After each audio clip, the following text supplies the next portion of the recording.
A lei orçamentária anual é a lei, gente, que define quanto e como o governo federal pode gastar e arrecadar ao longo de todo o ano. No caso agora, do ano de 2026. E é para falar mais, inclusive, sobre os detalhes desse orçamento federal do ano, que eu converso agora com Renan Martins, que é economista sênior da For Intelligence, que está aqui já com a gente ao vivo para poder a gente trazer mais informações aqui sobre isso, entender um pouco mais, inclusive, desses vetos, tudo que foi ontem, né, sancionado pelo presidente Lula. Antes de mais nada, muito bom dia para você, meu querido. Bem-vindo sempre aqui à nossa programação. Bom dia, Carol. Obrigado pelo convite.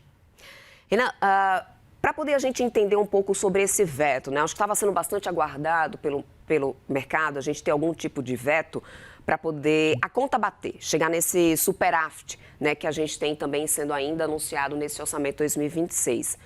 Um veto de 400 milhões de reais, de alguma forma, representa algo que possa bater essas contas para um superávit? Porque até então, se a gente para pensar na escalada de crescimento dessas emendas parlamentares e na expectativa que era de um veto ainda maior, a gente pode dizer que esse foi um veto simbólico? Olha, Débora, essa é uma boa colocação. O veto pode ser considerado simbólico. No montante que ele foi considerado de 400, cerca de 400 milhões de reais, a medida é basicamente 0,01% do que é o orçamento total. Eu entendo que a sinalização foi o mais importante. O governo pretende aí, nesse primeiro veto, indicar que ele não vai autorizar que as emendas cresçam acima do que está constante nas leis que definem o orçamento. E, possivelmente, né, o que tem se comentado pelos interlocutores políticos é que o governo vai até, inclusive, bloquear valores adicionais de emendas nos próximos decretos de reprogramação financeira, né? Isso é algo que acontece de forma regular, pelo menos no começo do ano, em janeiro, e ao longo dos bimestres, o governo sempre faz essas reavaliações. Então, são esperados aí bloqueios até adicionais na casa dos bilhões, provavelmente mais alguns 10 bilhões de reais de bloqueio de emendas parlamentares. Seria um mínimo, inclusive, né, para a gente, pelo menos, deixar dentro do que a gente teve de emendas no ano anterior e, no final das contas, o que já é bastante, né, Renan? Mas é importante lembrar que a gente também tem, nesse ano, um ano eleitoral, né? E uma boa relação com o Congresso, nesse momento, é mais do que importante. Esse movimento do presidente Lula altera, de alguma forma, na tua visão, essa dinâmica de negociação com o Congresso de 2026, principalmente nesse ano pré-eleitoral? Olha, o Congresso já conseguiu uma bela vitória ao aprovar no orçamento do ano passado, nas leis de diretrizes orçamentárias, pelo menos um calendário de pagamento de emendas. Então, eu diria que, do ponto de vista de sessão, um lado para o outro, governo, Congresso, as coisas caminharam bem para o lado do legislativo. Os valores aí, a análise do governo, a avaliação inicial é de que os valores foram um pouco exagerados, então, nesse sentido, o executivo vai tentar conter esse montante. Eu não entendo como isso seja um prenúncio de má relação entre os dois poderes. Eu entendo que ainda é possível chegar num consenso ou no meio do caminho ao longo dessa liberação de recursos nesse primeiro semestre. Pensando no recado geral, em termos de arcabouço fiscal, né? Porque a gente já tem um limiar muito tênue em termos de credibilidade de arcabouço, né? Do tanto que isso já veio sofrendo ali alterações e isso acaba trazendo uma mensagem negativa em relação às contas públicas, despesa que vem aumentando bastante, inclusive, mesmo com expectativa de superávit, a credibilidade disso não é das maiores.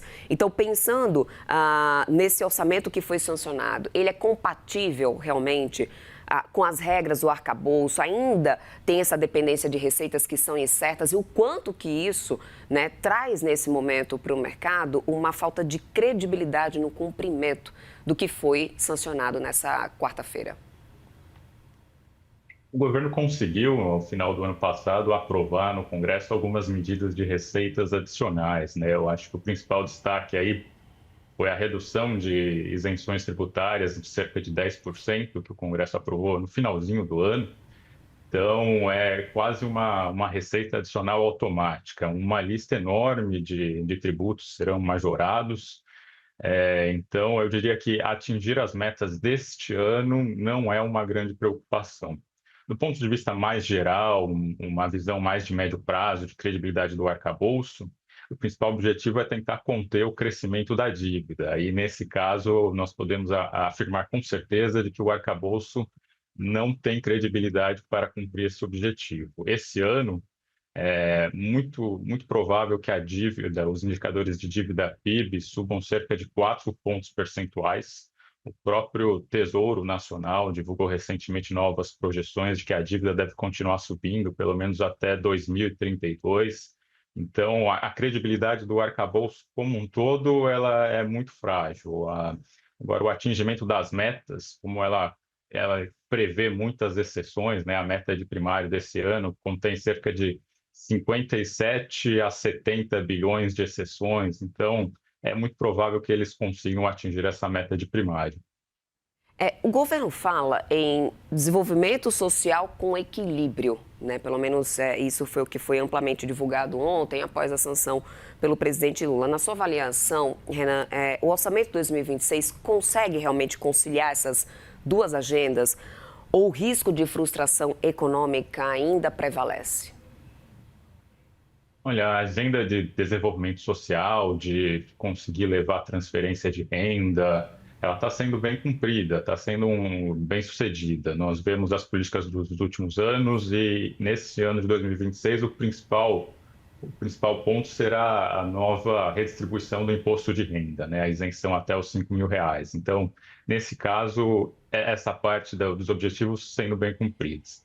A questão de preocupação com a sustentabilidade de dívida, de restrições econômicas, de um orçamento um pouco mais racionalizado, isso daí, essas medidas têm andado a passos um pouco mais lentos, né? Nós temos iniciativas muito bem detalhadas, feitas pelo Ministério do Planejamento, mas que infelizmente não chegam a ser executadas ou não chegam a fazer parte do orçamento público em si, né? Fica mais na questão teórica de estudos analíticos do Ministério. Pouco você falava sobre essa necessidade, muito provavelmente, para o cumprimento, né, de superávit, de que durante esse ano a gente tinha contingenciamento, ali alguns bloqueios para esse cumprimento de meta fiscal. Tem alguma área que você acredita que pode acabar sendo mais pressionada, além dessa questão mesmo das próprias emendas?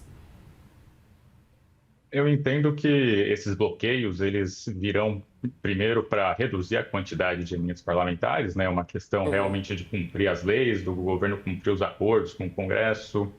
E, em segundo lugar, é provável que a redução de algumas despesas discricionárias seja necessária para reavaliar o tamanho das despesas obrigatórias, né? Quando a gente avalia algumas linhas específicas de despesas obrigatórias como previdência, elas seguem crescendo de uma forma acelerada e é possível que elas necessitem de algumas revisões para cima ao longo do ano, a menos que as medidas medidas gerenciais que o governo anunciou ano passado comecem a dar resultado neste ano. Bom, lembrando aqui, só para poder a gente amarrar o nosso papo, Renan, lembrando que, inclusive, né, nas últimas atas do Comitê de Política Monetária, a gente já viu muita pontuação e observação em relação à questão do cenário fiscal. Esse orçamento ajuda, de alguma forma, a ancorar as expectativas de inflação, a trajetória da dívida pública, de alguma forma, podendo influenciar nessas próximas decisões do Banco Central?